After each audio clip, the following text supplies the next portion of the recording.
True media के श्रोताओं से मैं मुखातिब हो रही हूँ आज एक ख़ास शख्सियत के साथ जिनका नाम होता है सिमाब सुल्तानपुरी साहब। एक उस्ताद शायर हैं और एक लंबे अरसे से अदब की सेवा कर रहे हैं।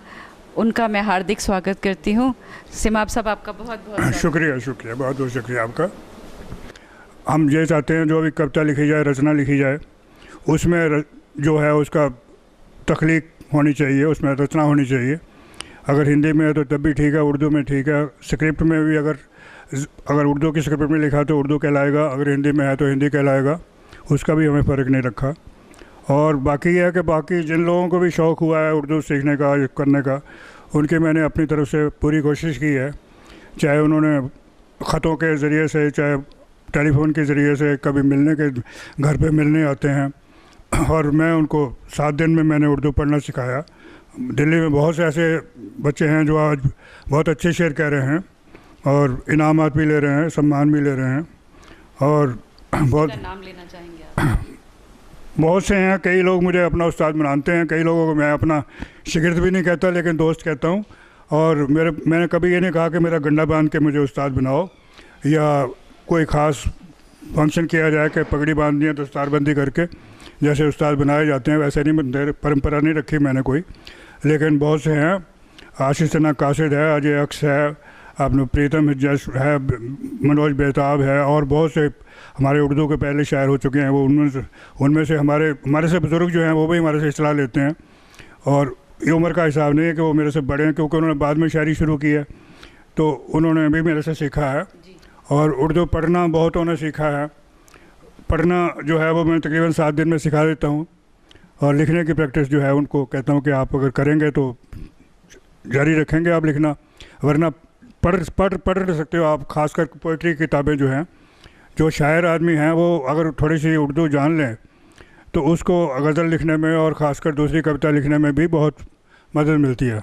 जो आदमी उर्दू में परफेक्ट है कविता में, वो किसी भी ज़बान में कविता लिखेगा, वो पंजाबी में लिखे, हिंदी में लिखे, संस्कृत में लिखे, मराठी में लिखे, वो उसकी जो बेसिक जो है नॉलेज, उसकी जो है पोइट्री की नॉलेज जो है बहर वज़न के हिसाब से, मीटर के हिसाब से, वो छंद जिसे कहते हैं आप, या जैसे संगीत सीखते हैं तो जब उसे सरगम सीखते हैं तो उस्ताद उसकी सरगम बताता है हर एक राग की पहले।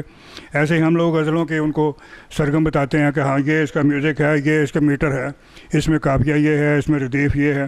जो फंडामेंटल्स हैं उसके रूल्स एंड रेगुलेशन जब तक वो नहीं आएंगे तो शायरी जो है वो बन नहीं सकती।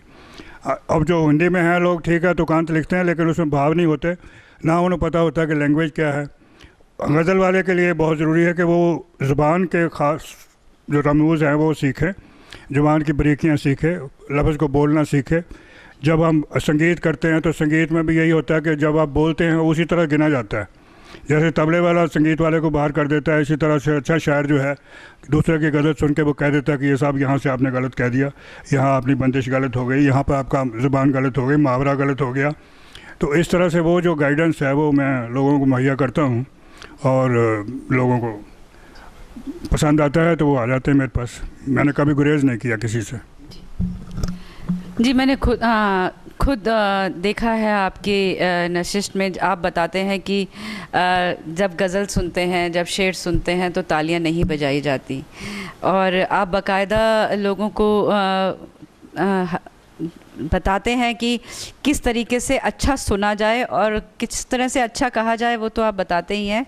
किस तरह से अच्छे सुनने वाले हैं उनको क्या क्या एटिकेट्स रखने चाहिए, किस चीज़ बातों का ध्यान रखना चाहिए। तो आजकल के तो कवि सम्मेलनों में, जहाँ कवि सम्मेलन और मुशायरे कंबाइन होते हैं, जुड़ के होते हैं, तो वहाँ तो बहुत तालियाँ बजाई जाती हैं। तो फिर आप इस बात को कैसा समझते हैं? ऐसे एक उर्दू मुशायरों की रवायत रही है कि जब शायर शेर पढ़ रहा होता है तो वो उसको सुनने वाला उसी वक्त दाद देता है। अगर वो शेर पसंद आ जाएगा तो शायर को भी पता लग जाएगा मेरा शेर जो है लोगों तक पहुंचा है, लोगों ने पसंद किया है, वो दूसरा शेर भी उसी हौसले से सुनाएगा।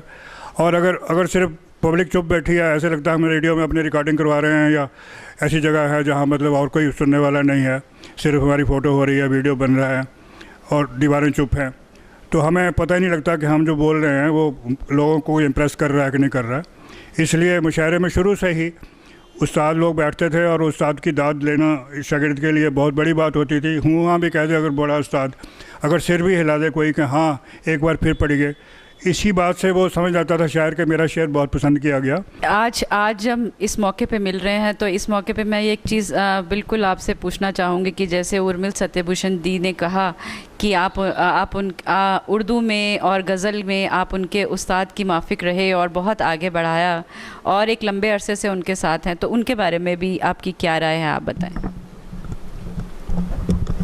सन 85 में हम लोग मिले हैं और इसको तकरीबन 31 साल हो गए और ये परिषद साहित्य परिषद भी उसके बाद ही बना। हमारे हल्के की जो नशिस्तें चल रही थी उस वक्त चल रही थी और उर्मिल सत्यभूषण जी के साथ हमारा साथ रहा, क्योंकि आर के पुरम में मैं 22 साल रहा हूँ। उस वक्त हमने 85 में मतलब मैं फिर यहाँ पश्चिम बिहार में आ गया और उसके बाद भी हमारी गोष्ठियाँ होती रही। और गोष्ठियों में ये भी है कि कोई भी कहीं गोष्ठी रख सकता है। उर्मिल जी के यहाँ भी बहुत सी गोष्ठियाँ हुई, उनके घर पे भी हुई, हमारे घर पे भी होती रही, लगातार होती रही। और वहाँ पर Hindustan, Pakistan, even America, London वगैरह से सब लोग आए हैं यहाँ, बहुत बड़े बड़े उस्ताद आए हैं और वो इस बात को देख के हैरान हुए हैं कि यहाँ कहते हैं हिंदुस्तान में जो उर्दू है वो सिर्फ मुसलमानों की ज़बान है और यहाँ हम देखते हैं कि यहाँ हमारे हल्के में तकरीबन 60% हमारे हिंदू होते हैं, जो नॉन मुस्लिम लोग होते हैं वो भी उर्दू में शायरी करते हैं और बहुत अच्छी शायरी करते हैं। आज की जो गुफ्तगू है उसको यहीं विराम दूं, उससे पहले मैं एक बात और पूछना चाहूँगी आपसे कि जैसे हम आपको सिमाब सुल्तानपुरी के नाम से जानते हैं, तो आपकी पैदाइश कहाँ की है, किस, जैसे धर्म की बात नहीं करते हैं तो आपका असली नाम क्या है, जन्म का नाम क्या है, वो बताइएगा। मेरा असली नाम जो लिखा गया है रिकॉर्ड में वो धर्मवीर धीर है। मैं धीर ख़ानदान से हूँ पंजाबी और धीर खत्री हूँ और डलहौजी में मैं पैदा हुआ और मेरे पैदा होने से वर्ल्ड वार जो है वो 1 महीने के अंदर शुरू हो गई और फिर मेरी स्कूलिंग जो है पंजाब में हुई, 6वीं तक मैं पंजाब में पढ़ा। उसके बाद मैं कसौली चला गया, कसौली मेरे पिताजी चले गए, वहाँ सर्विस कर रहे थे वो। हिमाचल बाद में बन गया, पेप्सू था पहले, वहाँ से मैट्रिक किया। उसके बाद DAV कॉलेज जलंधर में आ गए, वहाँ से ही शायरी का आगाज़ हो गया। जानबूझ के किसी प्रोफेसर पर हम लोग काफ़ी पैमाई करते थे, ऐसे ही कि बहुत पाला पड़ा है प्रोफेसर जैन से, ना खुद बैठते हैं ना खुद बैठने देते हैं चैन से।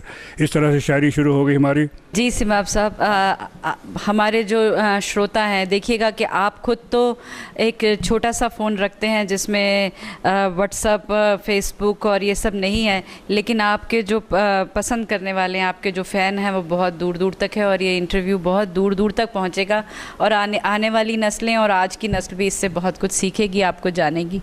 बहुत शुक्रिया। बहुत शुक्रिया आपका।